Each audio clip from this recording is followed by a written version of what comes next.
이번에는 ICT 트렌드를 소개해드리는 ICT 포커스 시간입니다. IT 칼럼니스트 이효은 씨와 함께하겠습니다. 어서 오십시오. 안녕하세요. 네, 오늘은 어떤 이야기를 해볼까요? 예, 지난 한 주 같은 경우에는 노벨상 수상자들이 좀 연이어 발표되면서요. 네. 과학계에 굉장히 많은 이야기거리를 낳은 한 주였던 것 같습니다. 네네. 노벨 물리학상부터 시작해서 화학상, 생리의학상, 문학상에다가 평화상까지 정말 다양한 분야에서 훌륭한 업적을 쌓은 이들을 확인할 수가 있었는데요. 아쉽게도 지금 우리가 살아가고 있는 이 시대의 어떤 성격을 좀 규정할 수 있다라고 보여지는 이 ICT 분야는 한 명도 포함되지가 않았습니다. 네. 물론 이제 포함되지 않았다고 해서 ICT 분야가 노벨상과 전혀 관련이 없다고는 말을 할 수가 없겠죠. 네. 그래서 오늘은 이 노벨상 속에 숨어 있는 ICT에 대한 이야기를 한번 좀 해볼까 합니다. 네, 이 ICT 분야가 노벨상에 포함되지는 않았지만 정보통신 분야의 노벨상이라고 불리는 상이 있다고 들었는데요. 어떤 것들이 있나요? 예, 좀 굉장히 많이 있는데요. 먼저 사실 ICT 분야의 노벨상이라고 불리는 상들은 주로 미국에서 많이 수상되고 있습니다. 먼저 가장 높은 권위를 자랑하는 상은 미국 컴퓨터학회의 AM 튜링상입니다. 네. 컴퓨터 과학 분야에서 훌륭한 업적을 남긴 사람에게 수여하는 그런 상인데요. 구글과 인텔이 공동 후원하고 있으며 상금은 25만 달러라고 알려져 있습니다. 이 상을 받은 사람들 이름만 해도 마우스를 만든 더글라스 앵겔러트나 아니면은 GUI 유저를 만든 앨런 케이, 그리고 인터넷의 아버지라 불리는 빈튼 서프 같은 사람들, ICT 업계에 좀 쟁쟁한 경력을 가진 사람들이 좀 다수 가득 포진해 있고요. 네네. 컴퓨터 업계 역사를 보여주고 있다라고 해도 과언이 아니죠. 또 미국 국립기술 아카데미의 찰스 스타크 드레이퍼 상도 꽤 유명합니다. 해마다 삶의 질을 향상해서 사회에 큰 영향을 끼친 그런 엔지니어에게 주는 상인데요. 공학계의 노벨상이라고 불리고 있습니다. 실제로 이 상을 받은 사람들 가운데 노벨상도 받은 사람이 여러 명 있었고요. 네. 또 통신 분야의 노벨상이라고 불리는 마르코니 상도 있습니다. 무선 전신을 발명한 마르코니의 이름을 딴 상인데요. 2012년과 2014년에는 한국 카이스트의 박사과정생이 상을 받아서 우리에게도 어느 정도 좀 친숙한 그런 상입니다. 수상 대상은 매년 통신 분야에서 획기적으로 이바지한 과학자들이고요. 네. 또 신기술 분야의 노벨상이라 불리는 월드 테크놀로지 어워드도 있습니다. 매년 소재, 환경, 공학, 기술 등의 분야에서 가장 혁신적인 아이디어를 낸 사람을 선정해서 시상하는 그런 상인데요. 작년에는 가상화폐나 SNS, 이메일 등 만들 수 있는 어떤 분산 어플리케이션 제작 플랫폼이자 시스템인 이더리움을 개발한 20살의 해커가 상을 받아서 화제가 됐던 적이 있습니다. 때마침 경쟁 후보가 페이스북의 마크 주커버그였기 때문에 마크 주커버그를 누르고 20살이 상을 받았다라고 해서 화제를 좀 불러일으켰었죠. 네. 그 밖에도 IEEE 상 등 ICT 노벨상이라 불리는 상은 몇 가지가 더 있는데요. 아직은 어떤 상금 규모나 아니면 인지도 면에서 노벨상에는 많이 미치지 못하고 있는 그런 형편입니다. 상당히 종류가 많네요. 예, 노벨상 미치지 않더라도 AM 튜링상, 뭐 찰스 스타크 드레이퍼상, 마크 코니상, 월드 테크놀로지 어워드, IEEE 외우지도 못하겠어요. 정말 많은데. 근데 이렇다면은 굳이 뭐 노벨상을 여기 집착할 필요가 없지 않을까요? 꼭 그렇지는 않습니다. 사실 이에 대해서는 찬반 의견이 많이 좀 갈리고 있는 그런 편인데요. 한쪽에선 이미 ICT 분야의 상만으로 충분한데 굳이 노벨상에 정보통신 분야를 포함시켜야 될 필요가 있는가, 이렇게 주장하시는 분들도 계시고요. 다른 한쪽에선 그래도 노벨상인데 노벨상이란 이름이 주는 좀 권위와 명예가 상당한데 요즘 같은 세상에 IT에 상을 주지 않는 것이 말이 되느냐, 이렇게 주장하시는 분들도 분명히 계십니다. 그러니까 알프레드 노벨이 오늘날까지 살아있었다면 노벨상에 당연히 이 정보통신 분야를 포함했을 거라는 거죠. 특히 또 노벨이 노벨상을 만들었던 취지를 고려하면 그렇게 생각하는 것도 어쩌면 좀 당연하다, 이렇게 여겨지는데요.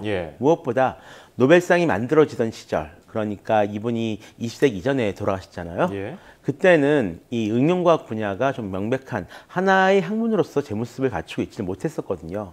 하지만 굳이 노벨상에 IT 분야가 따로 들어가 있지 않아도 노벨상 수상자들 가운데 은근히 IT와 관련된 학자들이 좀 계시긴 합니다. 그래요? 이 노벨상을 받은 IT 분야 전문가들 어떤 분들인지 궁금한데요. 일단 대부분 물리학상을 받은 분들이라고 보시면 될 것 같습니다. 예를 들어서 앞서 말한 무선전신의 발명자인 글레르모 마르코니 같은 경우에도 이 무선전신을 개발한 공로로 1909년에 노벨 물리학상을 이미 수상한 바가 있습니다. 또 현대적인 컴퓨터의 근간이 되는 이 트랜지스터를 개발한 쇼클리와 바딘, 브래튼도 노벨 물리학상 수상자입니다. 네. 이 트랜지스터는 당시 사용되던 진공관을 대체하기 위해서 개발된 그런 것인데요. 요즘은 어린이용 전자키트, 이런 과학키트 같은 제품에서 쉽게 보실 수 있는 그런 것들이라고 보시면 됩니다. 이 기술은 컴퓨터 산업의 첫 번째 혁명이었다고 해도 좋을 그런 기술이었는데요. 네. 트랜지스터가 개발되지 않았다면 지금 우리가 쓰고 있는 컴퓨터나 스마트폰 같은 제품들은 아예 존재하지 못했을 겁니다. 또 한국에서 삼성이나 LG 같은 세계적인 대기업을 배출해내는 것도 불가능했겠죠. 또 흔히 IC라 부르는 집적 회로를 만들어낸 잭 칼비도 2000년 노벨상 수상자입니다. 집적 회로는 앞서 말한 트랜지스터와 전기 회로를 하나의 칩으로 구현한 것을 말하는데요. 우리가 알고 있던 컴퓨터의 CPU가 바로 이 집적 회로의 하나입니다. 쉽게 말해서 트랜지스터가 예전에 좀 집만한 크기 컴퓨터를 좀 책상 위에 올려놓을 수 있는 그런 사이즈로 만들어 놓을 수 있는 그런 기술이었다면 이 IC는 이 가방 크기의 컴퓨터를 이 손바닥 위에 올려놓을 수 있는 요만큼으로 줄일 수 있는 그런 기술입니다. 네. 물론 최근에는 좀 더 어마어마하게 눈으로도 보이지 않을 만큼 이제 압축을 하고 있는데요. 아무튼 그렇게 줄이는 기술이라고 생각하시면 될 것 같습니다. 다시 말해 이 기술이 없었다면 지금처럼 작은 컴퓨터나 스마트폰을 만들어내는 것도 아예 불가능했다라는 얘기죠. 또 지난 2009년에는 CCD, 그러니까 디지털 카메라에 사용되는 기술을 개발한 윌레어드 보일과 조지 스미스, 그리고 광섬유를 만든 찰스 가우가 노벨상을 받았으며 투명 플래시블 디스플레이 등을 만들 수 있어서 IT 산업에서 좀 꿈의 신소재로 불리는 그래핀을 간단히 만드는 방법을 개발한 안드레이 가양 역시 2010년에 노벨 물리학상을 받은 적이 있습니다. 예, 이렇게 뭐 트랜지스터, 뭐 IC 칩 이런 것들이 쭉 이어져 역사를 보니까 이런 분들이 많이 상을 받아왔어요. 근데 이렇게 컴퓨터 산업을 이렇게 일으킨 사람들도 상을 받았고, 근데 컴퓨터가 이게 개개인 하나하나 있을 때도 물론 훌륭한 발명품이긴 한데 그걸 연결해준 세계 모든 컴퓨터를 연결해준 인터넷도 이게 중요한 거 아니겠습니까? 이분들은 상을 어떻게 안 받았습니까?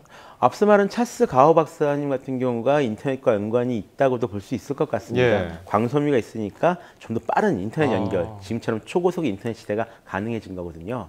하지만 직접 인터넷 개발에 관여한 사람들이 노벨상을 받은 경우는 아직 없는 것으로 알고 있습니다. 네. 다만 재미있는 것이 하나 있는데요. 지난 2010년 인터넷에 노벨상을 주자는 운동이 있었다는 겁니다. 그러니까 말 그대로 인터넷 자체에 노벨상을 주자는 운동이었습니다. 또 2011년에는 위키리크스도 이 노벨 평화상 후보에 올라왔었고요. 그러니까 이게 말만 한 것이 아니라 실제로 노벨 평화상 후보로 올라갔었는데요. 인터넷이 후보로 추천된 이유는 이런 겁니다. 우리는 인터넷을 통해서 더 많은 사람과 더 많은 대화를 하고 더 많은 토론을 하고 또 더 많은 합의를 이끌어내고 있다라는 거죠. 그래서 세계 평화에 이바지하고 있다라는 말입니다. 다시 말해 민주주의야말로 평화를 증진시킬 수 있는 가장 효과적인 방법이고요. 인터넷이야말로 그런 민주주의 확산에 가장 효과적인 도구다 이런 말인데요. 물론 수상하지는 못했습니다.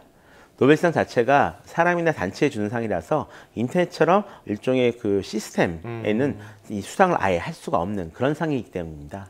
또 한편으로는 이 노벨상 평화상을 엄밀하게 따지자면 실은 국가 간의 어떤 우호나 아니면 군비 감축 그리고 평화 교섭 등에 큰 공헌을 한 사람에게 이제 주는 상으로 되어 있는데요. 따라서 단순히 평화를 확산시켰다라고 해서 이 상을 받을 수는 없다라는 말이죠. 물론 마더 테레사 같은 약간 예외적인 분들도 계시긴 합니다. 네. 그래도 궁금한 게요. 인터넷 개발은 사실 전 세계를 바꿔놓은 역사적인 정말 혁명적인 사건이라고 할 수가 있는데 앞으로라도 노벨상을 받을 수 있는 그런 가능성은 없을까요? 솔직히 저보다는 노벨상 위원회에 물어보시는 것이 빠를 것 같은데요. 일단 가능성이 있다고도 볼 수가 있고 없다고도 볼 수가 있습니다. 예를 들어서 인터넷 같은 경우는 어떤 뭐 물리학적인 원리, 과학적인 원리를 만들어낸 것이 아니라 일종의 네트워크 시스템을 만들어 놓은 것이거든요. 이런 면에서 보자면 앞으로도 노벨상을 받을 가능성은 거의 없다 이렇게 생각됩니다. 다만 최근 노벨상 수상 조건에는 얼마만큼 현실에서 많이 쓰이고 있는가 이런 것들 역시 중요한 조건이 되었다라고 합니다. 그런 의미에선 앞으로도 이 인터넷과 컴퓨터의 시대가 쭉 계속 이어질 것으로 보이는 만큼 ICT 관련 수상자들이 늘어날 가능성도 충분히 있지 않을까 이렇게 생각이 되고요. 또 노벨상은 여러 가지 비판도 받고 있지만 어쨌든 세계 최고의 권위와 브랜드 파워를 가지고 있는 상입니다.